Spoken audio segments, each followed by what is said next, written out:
गुजरात में आपने मेहसाना और आनंद में नागरिकता देने का फैसला किया 1955 के कानून के तहत। हालांकि आपके विरोधियों ने यह भी कहा कि एक चुनाव से ठीक पहले आपने फैसला लिया, इसकी टाइमिंग को लेकर सवाल पूछा। मेरा सवाल इसमें सीए को लेकर भी है कि सीए कहाँ है इसमें?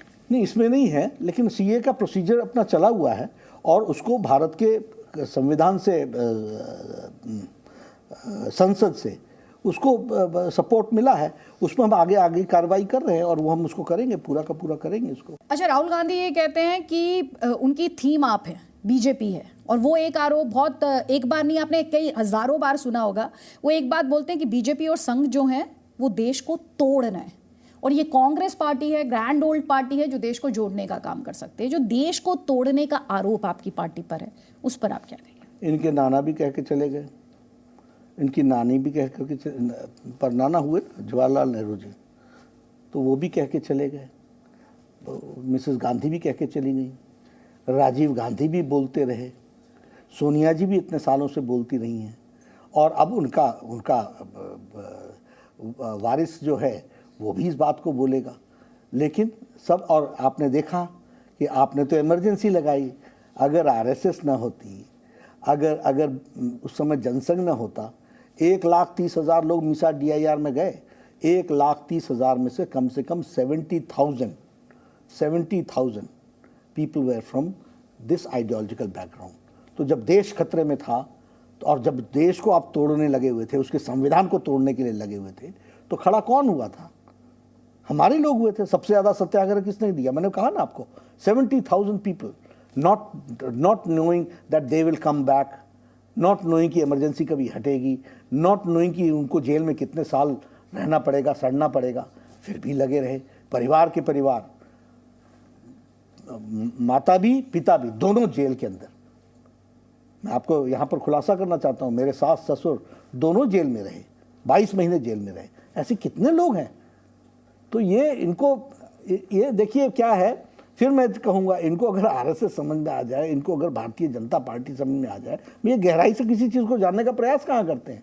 स्लोगन में विश्वास करते हैं। किसी ने ट्विटर कर दिया, बोल दिया, इसी को बोलते रहो बोलते रहो बोलते रहो। तो मैंने कहा ना, पर नाना भी बोलते थे, नानी भी बोलती थी, माता जी भी बोलती हैं, पिताजी भी बोलते थे, अब आप भी बोल लीजिए।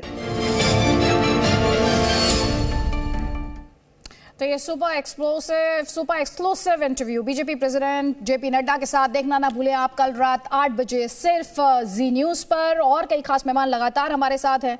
और यहाँ पर एक सवाल उठता है, यास्मीन फारूकी जी, इस देश में तो कभी ना कभी कहीं ना कहीं चुनाव होते रहते हैं। हर बहस में एक ही सवाल उठाया जाता है कि ये तो चुनावों को देखकर लिया गया डिसीजन है। मैं आज तक ये समझने की कोशिश करती आई हूं हर डिबेट में पैनलिस्ट से, वो टाइम कब होगा, वो कौन सा महीना होता है, वो कौन सा मुहूर्त, शुभ मुहूर्त होता है जब ये माना जाए कि किसी भी डिसीजन को राजनीति से जोड़कर नहीं देखा जाएगा। बात राजनीति से जोड़ने की नहीं है, बात तो राजनीति से जुड़ी हुई है, जोड़ने की नहीं है, जुड़ी हुई है। दूसरी बात ये, मैंने आपको पहले भी कहा कि आप एक सिर्फ मुस्लिम शब्द हटाने के अलावा हटा रहे हैं और आप सबके नाम लिख लिख के कह रहे हैं आइए हम आपको नागरिकता दे रहे हैं, आइए हम आपको नागरिकता दे रहे हैं। तो इसका मकसद क्या हुआ? मकसद तो यही हुआ कि आप हिंदू मुस्लिम कर रहे हैं। आपने नाम डाल दिया होता ना मुस्लिम्स का भी, तो क्या दिक्कत हो जाती? वही वजह है ना कि आपको हिंदू मुस्लिम करने का फिर मौका नहीं मिलता, क्योंकि कोई भी इधर से उधर आना कौन चाहेगा? हम जैसे तो नहीं कहीं जाएंगे ना कहीं वो करेंगे, हमें तो हिंदुस्तान अजीज है, भारत में हम तो पैदा हुए हैं, यहीं मरेंगे। लेकिन क्योंकि आपको हिंदू मुस्लिम करना है तो एक मुस्लिम वर्ड हटा के आप तो कहो ना कि सबको नागरिकता दे रहे हैं हम, तो क्या फर्क पड़ जाएगा? कोई सवाल ही नहीं उठेगा। तो सवाल तो आप वो लाते हैं बातें कि वो सवाल उठे और हिंदू मुस्लिम की बात आए और हम वो बात पैदा करें।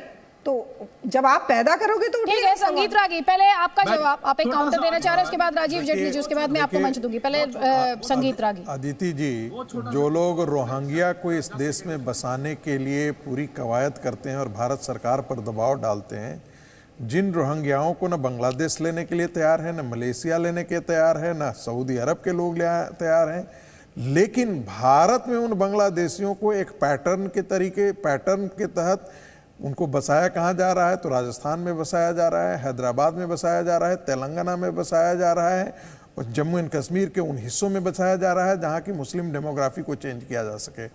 दूसरी बात, 70 साल से मुस्लिम समाज को आज तक ये देश समझा नहीं पाया है कि यूनिफॉर्म सिविल कोड देश के लिए अच्छा है। सुप्रीम कोर्ट के ऑब्जर्वेशन, हाई कोर्ट के ऑब्जर्वेशन, लेकिन 3 मिनट में, 7 मिनट में उनको ये समझ में आ जाता है कि जो सीएए कानून है वह मुसलमानों के खिलाफ है और उसके लिए वो शाहीन बाग खड़ा करके पूरे देश को उस आंदोलन में झोंक देते हैं।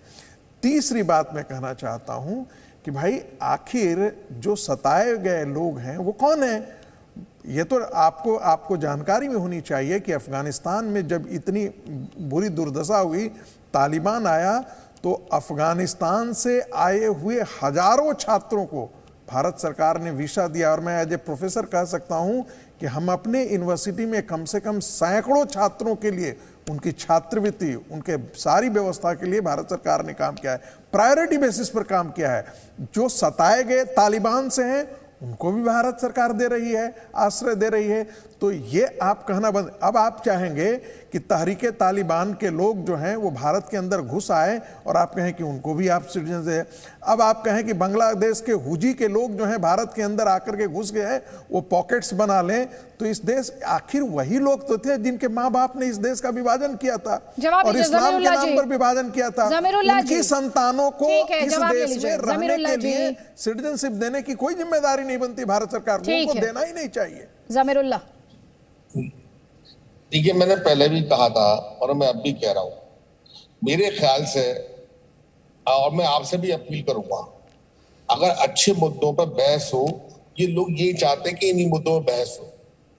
इनका मकसद आप कामयाब कर रही हैं। ये चाहते यही है कि ऐसे मुद्दों पर बहस हो जाए ताकि हम ना कुछ किसी को दे रहे ना किसी को ले रहे। इन्होंने सैकड़ों मर्तबा अपना इसी बहस को करके अपना मकसद हासिल किया और चली गई।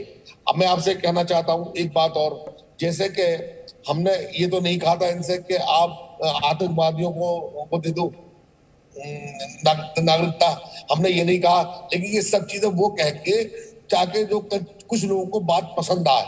हमारे राजनीतिक विशेषज्ञ जो है ये बैठे हुए हैं, इन्होंने वो सब बातें करनी अपनी जबान से। ये इनका सवाल भी खुद होता है, इनका जवाब भी खुद होता है।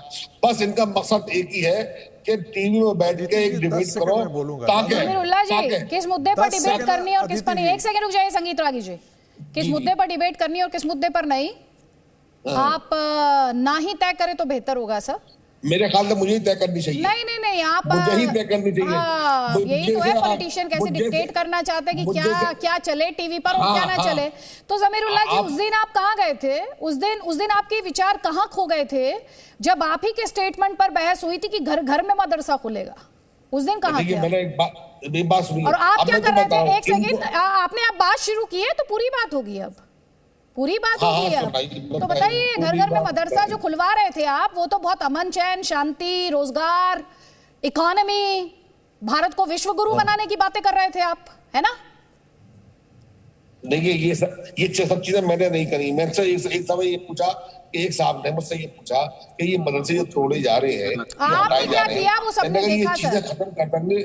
आपने स्टेटमेंट दिया घर घर में मदरसा खुलेगा, नहीं दिया? घर में मदरसा होगा, आपने कहा ना ये, तो आप देश की इकोनॉमी को आगे बढ़ा रहे होंगे स्टेटमेंट से, हम भाईचारा बढ़ रहा था। ये चाहते ही यही है कि ऐसे मुद्दे पैदा हो जाए और हम इलेक्शन में नहीं, ये घर घर में मदरसा खुलेगा, ये बीजेपी का किस नेता का स्टेटमेंट है? एक सेकंड रुक जाइए राजीव जेटली जी प्लीज। ये सब बीजेपी के बनाए हुए मुद्दे हैं। अच्छा, आप बीजेपी प्रायोजित मुद्दा उठा रहे थे अपने स्टेटमेंट में? ये मैंने जवाब दिया था नहीं, आप ये वही बात है कि आप मीडिया को पढ़ाना चाहते हैं sir. At least practice what you preach. No, practice what you preach. जो आप दूसरों को उपदेश देते हैं वो आपको खुद उन पर पहले अमल करना चाहिए। हम तो करते हैं। हाँ सर, करना चाहिए। और मीडिया को मत बताइए, जैसे आपका स्टेटमेंट जब चला उस दिन आपको दिक्कत नहीं हुई थी कि मीडिया ने मुद्दा क्यों उठा लिया? नहीं, मीडिया ने मुद्दा क्यों उठा लिया उस दिन आपको दिक्कत नहीं हुई थी? तब आपको दिक्कत नहीं हुई थी? आप सेलेक्टिव हैं सर, दिक्कत भी सेलेक्टिव मुद्दों पर ही होती है। दिक्कत सेलेक्टिव मुद्दों पर होती है। तो सर वो अब ये सेलेक्टिव, ये मजहबी चश्मा या ये जो सेलेक्टिव आउटरीच, सेलेक्टिव साइलेंस, ये सब इस सबसे आगे बढ़िए।